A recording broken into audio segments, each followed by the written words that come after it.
Look, everyone has felt unmotivated at work at one time or another, but salespeople in particular struggle with a lack of motivation more than most. And if you're not motivated to sell, you're not going to be motivated to earn a crap load of money, and that's what I'm here to help you with. So, how do you stay on the course to success, even on those days you feel a little bit blah? Well, you sell by the numbers. You start by creating your very own one-page plan, and today I'm going to show you how to do both of these things.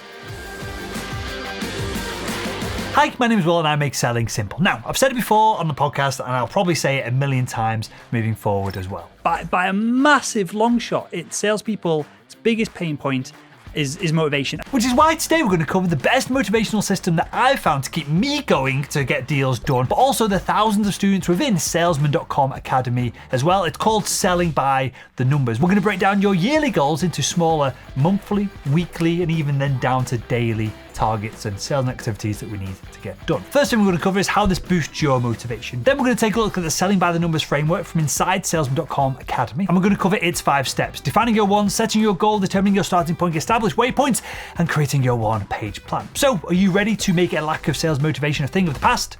Then let's get into it. So, how does all of this work? How does Selling by the Numbers boost your motivation in the first place? Well, there are actually 4 reasons why this approach works so well. First off, it gives you a single path to success. Compared to what most salespeople do, which I call the winging it approach, Selling by the Numbers gives you clear weekly and then even daily goals. So you know very quickly at a glance whether you're winning or whether you're falling behind. Achieve those goals that you've set for yourself each day, you're going to make progress, and it becomes as simple as that. Number 2, going through this process allows you to communicate your success and where you're at with your management very clearly. Because when you clearly define your goals, it's very easy to get your supervisors behind a plan, get them on board with you. And with their support, you're 10 times more likely to stay on track and to, of course, get deals done. Number 3, Selling by the Numbers forces you to decide what you actually want. Because this framework works backwards, right? So you're going to determine what you want in your life right now, how much money you need to achieve those goals, and then work back and back and back from there until you get to your daily sales activities. This means you're actually going to be motivated in work because you're working towards not just a sales quota,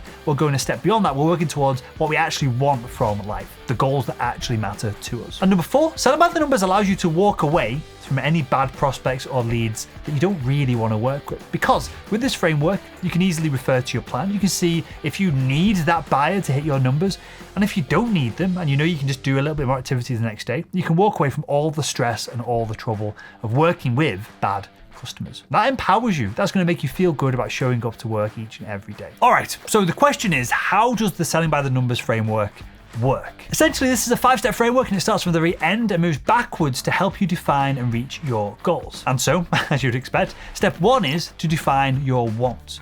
What do you want your life to look like 2, 5, 20 years from now? What do you need to be able to achieve that? Now, don't go immediately for a random income figure that you pluck out of thin air, right? Because money in and of itself isn't a want. It's a means to an end. And we're going to be dealing specifically with the financial numbers in the next step. Instead, a want is something like being able to send your kid to private school. It's that shiny new Porsche 911. It's that safety net to keep your family safe in case there's a global recession, pandemic, or an emergency.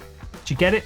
Right, so in step 1, we need to determine what you actually want. Then in step 2, we're going to set an income goal that allows you to achieve what you want. How much extra cash do you need to be able to bring in each and every quarter or whenever you get paid your commissions to be able to afford what you defined in that first step? Now, for tangible things that you can buy right now, like a new car, that's pretty easy. You know the price, you can go to the showroom, you can put a deposit down, you can go make that purchase. But for things that don't get fulfilled straight away, you've got to work out a bit of a savings plan here. So, for example, let's say that you want to be able to send your kid to college in 15 years from now.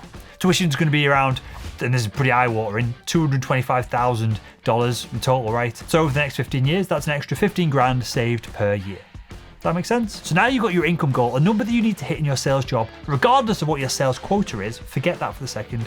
We want to aim for a financial goal that allows us to live the life that we want to live. Then we move on to step 3, which is determining your starting point. And this one's pretty simple. Where are you right now compared to your income goal? And what I mean by that is, if you know that with inbound leads alone that come to you and are dropped in your lap every year, you're going to get halfway to quota, you've now got to sit down and do the numbers and the maths and the engineering to work out how much you've got to do in outbound sales activity to hit the rest of it. Or do you have any reoccurring revenue from current accounts? Do you know that you're going to lose any long-time customers? What sure things are out there that you know you're going to bring in this year? Knock that off your total, because that's already accounted for. And remember, the more accurate that you are at this stage, so don't let your ego get involved in this process, the easier it's going to be to document all this down, work out your activities, and then go on and smash these goals and targets moving forward. Step 4 is where the magic starts to happen, because this is where you're going to start creating quarterly, monthly, weekly, and if you're doing the process properly, even daily goals. So let's say we're aiming for this extra 15 grand per year to afford our kids college. What we're going to do here is work backwards from that number. So if the average commission of a closed deal is $1,000, that means you need to close 15 deals each year. Now it's time to look at your close rates for each step of the sales process. And so how many additional proposals do you need to send to get to that number? How many demos do you need to do to turn into proposals? How many outbound messages do you need to send to book the demos, and so on and so on. And when you break all of this down, your data might look something like this. You want to send your kids to college, you need an extra 15 grand a year so you can save up the 225,000 to send them. The average dollar value of your closed deals is around $1,000. That means 15 closed deals, 30 proposals, 60 demos, 120 discovery calls. You need to speak to 480 decision makers, 2,400 calls that you've got to make this year to earn that extra 15K for the foreseeable future so that you can afford this big audacious goal. Now, with that info in hand, it's time to break these numbers down into quarterly, monthly, and weekly and daily goals, and you're done. You've now got an ultra specific set of to-dos for each and every single day that's going to allow you to achieve whatever goal you want. You might want 250,000 not over the course of 15 years, you might want it next year, in which case you narrow all these numbers down, you crush the timelines, you go through the same process, and it might end up being you just prospect 2 additional customers a day that you weren't doing prior, and that buys you, what, 225 grand, buys you a nice Porsche 911 or something along those lines. That's pretty cool, right? In sales, this is why it's the best career. In B2B sales specifically, you can, if you put in the right work with the right process, using our frameworks that we're talking about in this video, you can achieve anything you want, essentially financially. But we're not done here yet, because there's one final step that I want you to go through